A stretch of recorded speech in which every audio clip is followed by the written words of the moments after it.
জয় মহাকাল। নমস্কার বন্ধুরা, আজকে আমি আলোচনা করব সিংহ রাশি, সিংহ লগ্ন এবং সিংহ জাতক জাতিকাদের কেমন কাটবে এবং তাদের ব্যক্তিগত কিছু বৈশিষ্ট্য। তো বন্ধুরা, শুরু করা যাক। সিংহ রাশির ব্যক্তিদের কিছু বৈশিষ্ট্য। তো প্রথম হলো, এরা কারো অধীনে থেকে কাজ করতে চায় না। এদের রাগ প্রচণ্ড হয়, খুব শীঘ্রই রাগ হয় এবং ঠান্ডাও হয়ে যায়। সবাই এদের কথা মেনে চলবে এবং গ্রুপের মধ্যে প্রধান হতে পারে। এরা সব সময় সব জায়গাতে নিজের একটা ছাপ রইবে এদের। সে না থাকলে তার প্রিয়জনের তার শূন্যতা অনুভব করবে। আত্মসম্মান জ্ঞান প্রবল এবং ঈর্ষাদ গর্বিত। সব ব্যাপারে আগ্রহী, অশান্তি ও বিশৃঙ্খল একেবারেই সিংহ রাশির জাতক জাতিকারা ভালোবাসে না। আনন্দের নেশা হয় প্রবল এইসব জাতক জাতিকাদের। যাক প্রাণ থাক মান এইসব জাতক জাতিকাদের মূল মন্ত্র। সকলের জন্য নিজের স্নেহ প্রীতি ভালোবাসা উজাড় করে ঢেলে দেয়। সর্বহারা শ্রেণীর নেতৃত্বের প্রশংসা অর্জন করে এইসব জাতক জাতিকারা। নিজের বিচার বুদ্ধির উপর আস্থা তীব্র, কিন্তু সবসময় সঠিক পথে খুঁজে পায় না তারা। ভুল পথে অগ্রসর হয়ে পরে পস্তায়। পরোপকারীর দিকেও ঝোঁক। বিদ্যাচর্চা পুরোদমে আরম্ভ করলেও তা শেষ করতে পারে না, ভাবপ্রবণতা ও আলস্যের জন্য। জাতকের উদার মনের সুযোগ সবাই নিয়ে অখ্যাতি সুখ্যাতি জাতকের ঘাড়ে চাপিয়ে দেয়। জাতকের প্রতিভা বহুমুখী। জাতকের অত্যন্ত বুদ্ধিসম্পন্ন ও প্রত্যুৎপন্নমতি। নানা ঘাত প্রতিঘাতের মধ্য দিয়েই জাতকের ভাগ্য বেড়ে ওঠে, অথবা জাতক নানা সুযোগ পেয়েও তা ঠিকভাবে কাজে লাগাতে না পেরে কষ্ট পায় পড়ে।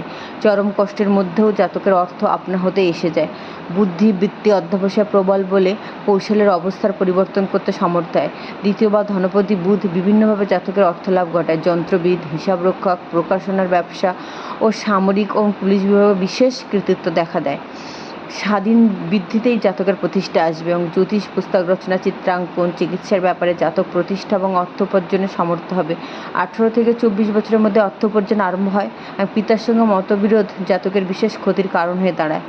শুক্র আতরের কর্মপতি, তাই ব্যয়ী পরিকল্প চিত্র, কাব্য, অভিনয়, জ্যোতিষচর্চা, কুটির শিল্প জাতক নৈপুণ্যের পরিচয় নিতে পারে। খুব তাড়াতাড়ি জাতকের কর্ম সাফল্য আসে। কারো প্রলোভনে পড়ে প্রকৃতি বৃদ্ধ কর্মে আত্মনিয়োগ ভীষণ ক্ষতি ডেকে আনবে জাতকের। 22 থেকে 32 বছর বয়সের মধ্যে জাতকের প্রতিষ্ঠা অবশ্যম্ভাবী ঘটতে থাকে।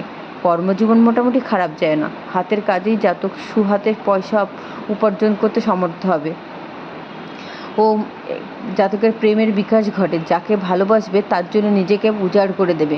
স্ত্রীমার্জিত বুদ্ধি বিলাসিনী আরামপ্রিয় হয়ে থাকে।